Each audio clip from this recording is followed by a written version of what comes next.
As perguntas são do meu diário rosa. Não sei se vocês já tiveram o seu diário rosa de pluma, de pavão, ou aquelas pluminhas alegóricas, né? Que vinham, por exemplo, a data, como se fosse uma agenda para você. Interessante, sempre inserindo, sempre deletando, sempre criando, sempre listando, né? De certa forma,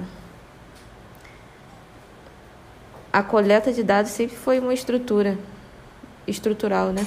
Só que antes eram e-mails físicos, agora são e-mails digitais, mas a ideia é sempre a mesma.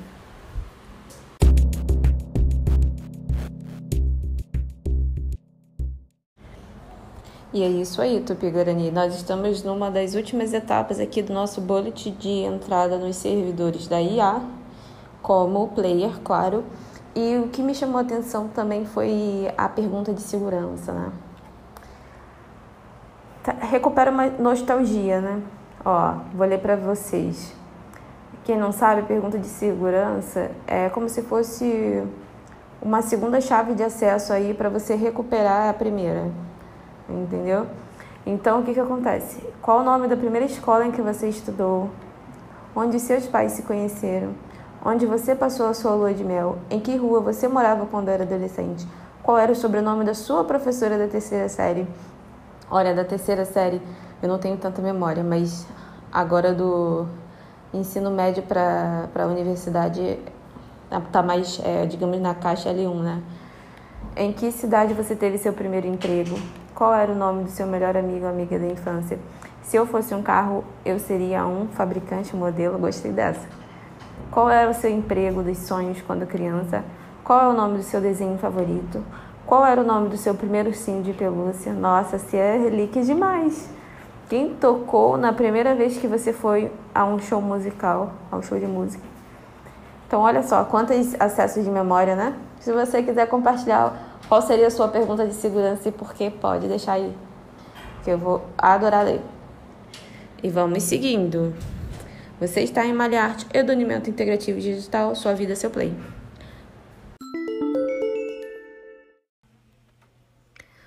Um certo dia você vai entender que vale mais a pena jogar solitário do que correr atrás de sensações proporcionadas em coletivo.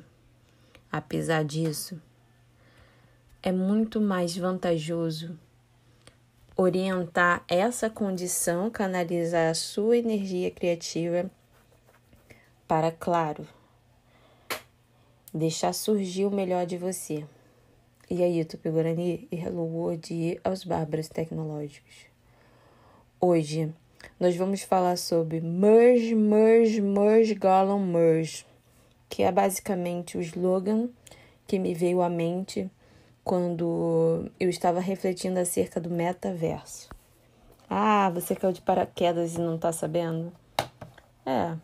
Pelo que parece, a empresa do Facebook, né, mudou de nome para adequar, né, a proposta da empresa de juntar a perspectiva da realidade virtual com a realidade aumentada e com outras interfaces de aplicações aí.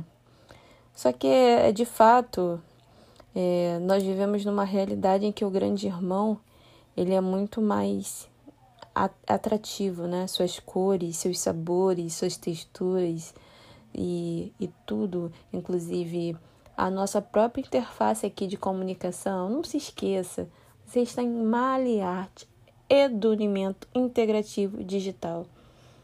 Vai muito além de uma interface gráfica, é uma ideia, é uma essência.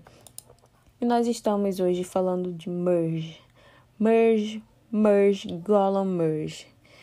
A gente citou a alteração de nome da empresa, mas nós não vamos focar nisso, porque a nossa análise vai vir através de uma comparação espaço-temporal, uma conexão em hiperlink de semelhanças aí da iconografia, da história da arte, junto com a história do cinema, que também é arte, né? Junto com a história da tecnologia, que também é arte. No final das contas, tudo é arte. Tudo vai ser absorvido pela Terra e retornar à atmosfera, não é mesmo? As redes sociais não são sociáveis. Assim como uma miragem não é um objeto. Distinção é fundamental. Esse texto foi produzido por mim, Marília Silva, e estará disponível no maliarte.com.br e você poderá acessar esse texto e compartilhar. O thumbnail, uma técnica visual recorrente no período renascentista, pode ser facilmente transportada para as plataformas sociais, recentemente associadas ao meta real.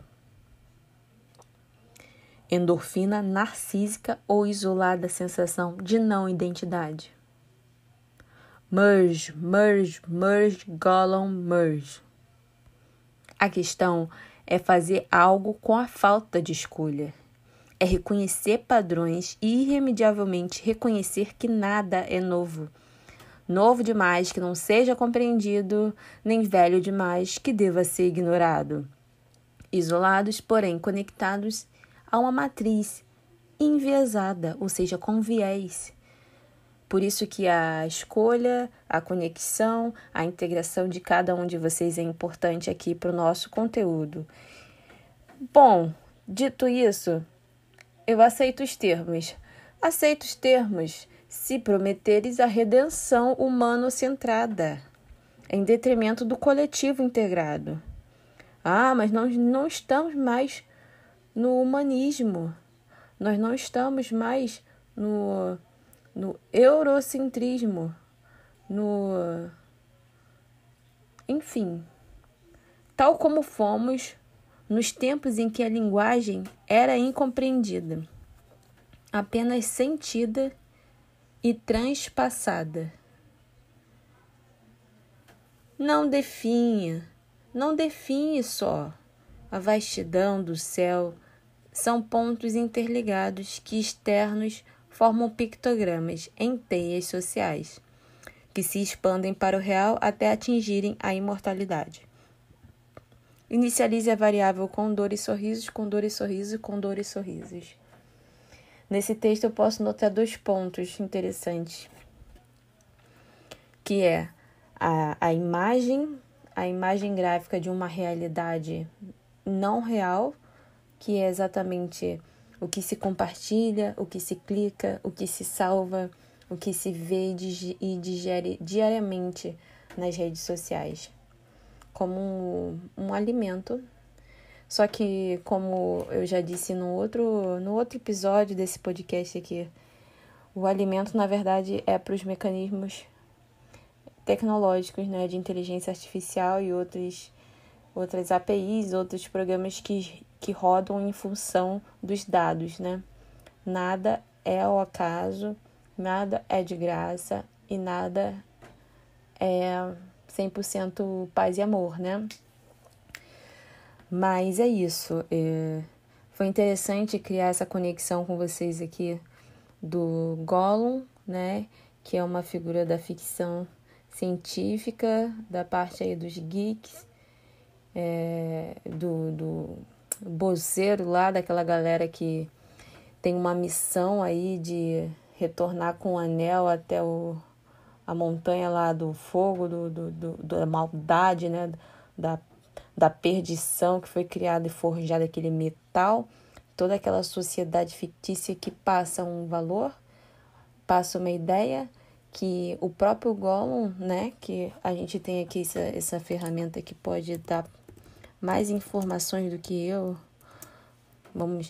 É um personagem fictício das obras do filósofo e professor britânico J.R.R. Tolkien.